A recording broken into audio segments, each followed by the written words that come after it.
The next book was... Hiya,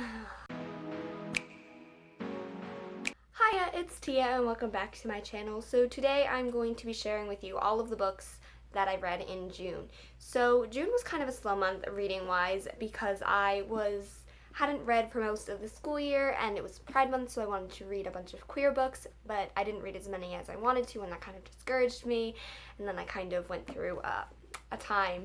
So yeah, but I did manage to read a few of the books on my TBR.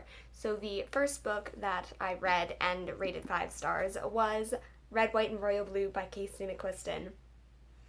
Oh my gosh. Okay, before I squeal about this whole book, this book follows Alex, who is the son of the President of the United States, if a woman had won in 2016. Alex has a long-winded hatred for the Prince of Wales named Henry, and things happen, and so then they have to fake a friendship, and then that friendship goes further than friends. This book is filled with so many great characters. You've got the White House trio, you've got the people in England.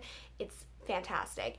It's so cool to see like a woman as a president and her trying to get reelected, but her son's kind of doing a bunch of shenanigans. You've got a bi first son and you've got a gay prince. It's fantastic. It discusses politics, it discusses policies, it talks about so many different things. It is one of my favorite books of all time. I absolutely adore this book. Everything about it is perfect. Because this book is set in two different governments, there is a lot of talks about said governments, so it can be not everybody's alley, but it's perfect for me, and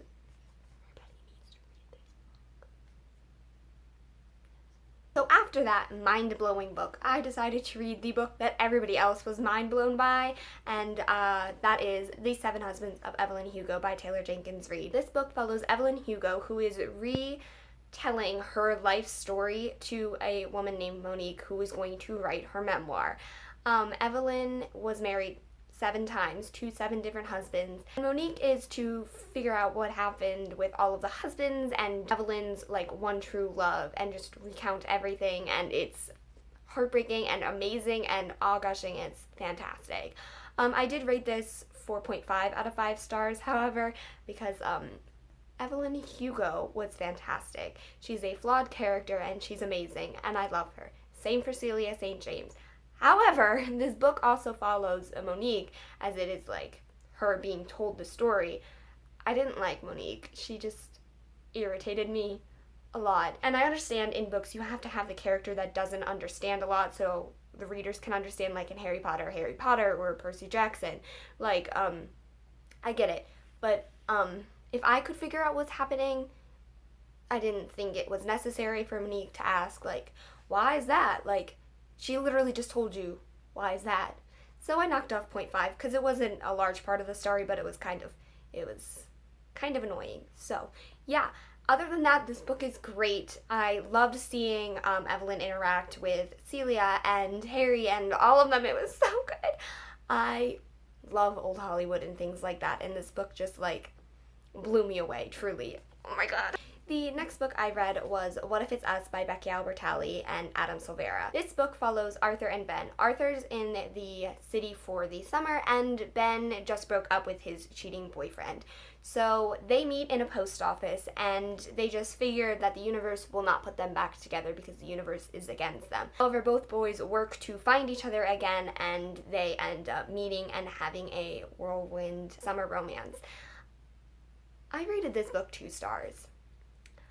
I didn't love it. It was not Becky Albertalli's best book, and it was definitely not Adam Silvera's best book. It was bad. Okay. This book has so many references, and I don't mind references in books. I will take a good Hamilton reference, a Harry Potter reference here and there. Fine. It's fine if in 20 chapters of a book you want to mention Harry Potter in 4 of them. However, it gets annoying in a 437-page book. A reference is on 420 of those pages because the other 17 are acknowledgements and intro papers. There was a reference on every single page is my point. it was a bit excessive. I like Broadway. I have not seen any, but I have listened to the songs 100 times. I still didn't get half the references. They were plays I've never heard of, or they were books that I just didn't care to remember. It was excessive. The guys in this story, they were just annoying.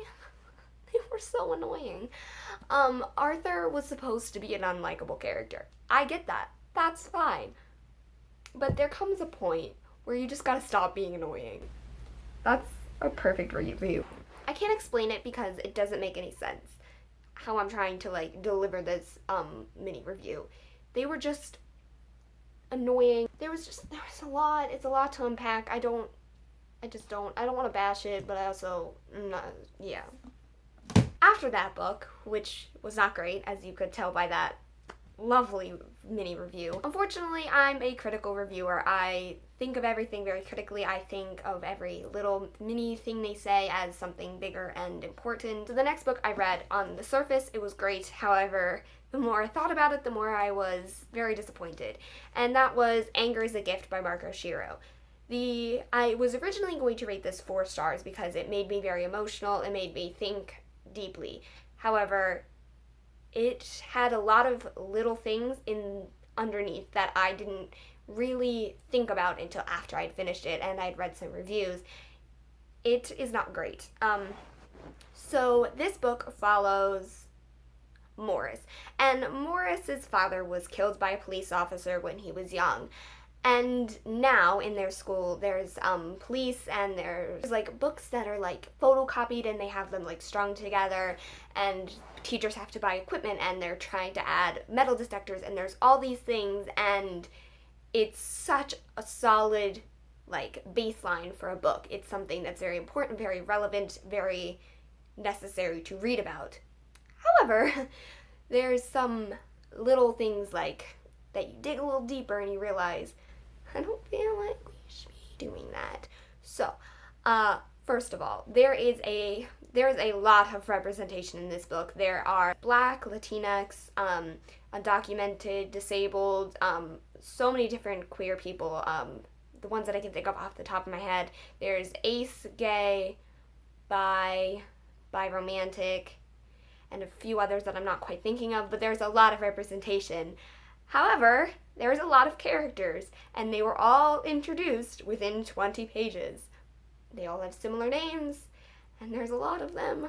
This book is a hefty book. By the end of the book, I still couldn't tell most of them apart because they were introduced so quickly, and I couldn't remember all of the identities and their background and what they said, and I just couldn't put the faces to the characters because so much information was thrown at me so quickly. That was an issue I had. Also, this book kind of follows the bury your gays trope. That's not something I feel like it was handled well and it was kind of necessary, but it is something that I've seen in a lot of reviews, so I thought that you should be aware of this. There is also transphobia from teachers. They misgender people, so be aware for that. That's not an issue I have because it was called out. It should be made aware. There's some things in this book that just didn't sit well with me. There is a character who is disabled, and this is a minor spoiler, but I feel like it's very early on, so if you don't want to see it, just skip past until I'm done holding this book. But if you want to know, because I feel it is important, then stay. There's metal detectors installed in their school, and this one character has pins in his knees, so he is wheelchair bound. However, sometimes he can use crutches. So he's using crutches, and he's saying, I'm not going to go through it. So the teacher's like, okay, I'll make sure it's safe for you. So the teacher leaves. And then these police officers are shoving him through it. They're grabbing him, and people are holding him back, and there's like a tug of war with this disabled character. And then he is pushed through at the same time the teacher comes back, and he's magnetized to the metal detector. And the teacher's like, what did you do? And the police officers are like, I was told to. So anyway, he's bleeding on the ground with pins the pins being like sucked to the machine, and he's in a lot of pain. So he is on the floor, bleeding out, and he is almost passing out. But he takes the time to tell our main character something. I don't remember what it is, but pretty much it's like, you've got this. use your power. And then he smiles at him, and then he passes out. Okay, so there's a lot to unpack here. First of all, this disabled main character's pain is just used, one of the only purposes of this disabled main character, or side character, I keep saying main character, he's a side character. The only purpose of him is to motivate our main character. That's what really pushes him over the edge. Another character was choked against the locker, but, we don't care about that too much. That's important, but, it was the disabled character smiling at him that really made Morris go for it. So this character, this just happens, and then it motivates him, and it's a lot. And at first I was like, yeah, and then I'm like, after I read it, I was like, wait a second, this disabled main character was only in part of the book. He was at the beginning to do this, and then at the end he was kind of there a little bit because of the ending.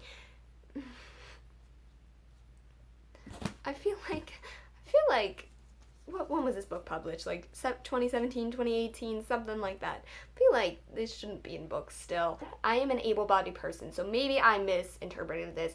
Maybe it wasn't as wrong as I thought it was. But from other reviews I've seen and from what I know, I feel like this wasn't handled like it should have been handled. So I won't die on this hill, but I feel like this is a hill that maybe someone else should join me on. I can't think of all the other things that were said or done in this book that truly made me push this book down to a 2 stars, but that was the main one that just really didn't sit well with me, along with the Bury Your Gaze, but it wasn't too much. It was just kind of more cool. So that's all the books I finished in 2019. However, I am currently reading a few books, so I figured I would include them. So the first book I am currently reading is for school, and that is The Kite Runner. This book is for summer reading. It's much. I don't like it. The main character is insufferable. I don't know if I would necessarily classify this book as problematic. It's just not great. I don't like it. I really don't like this book. It's a whole time. I would literally never pick this up if I wasn't forced to for AP English. I will have a review for this next month when I'm done with it. I want to die. The other book that I'm currently reading is An Absolutely Remarkable Thing by Hank Green. I'm very early on in this book. I don't know too much about it. I am listening to it. I do like the narrator though, so yeah, I don't know too much about this book. So yeah. Also, before I conclude this video, I wanted to let you know that in future months I plan on letting you know what movies and TV shows I have watched. I didn't keep track of it in June, but for July I plan on doing so. I really enjoy watching what people have watched during the month. I will do that at the end of every wrap up, so if you want to see it, you can. If not, you could just leave. So yeah, that'll be fun. Okay, I love you guys so much. I hope you enjoyed, and I'll see you for the next one. Bye! You should probably not subscribe.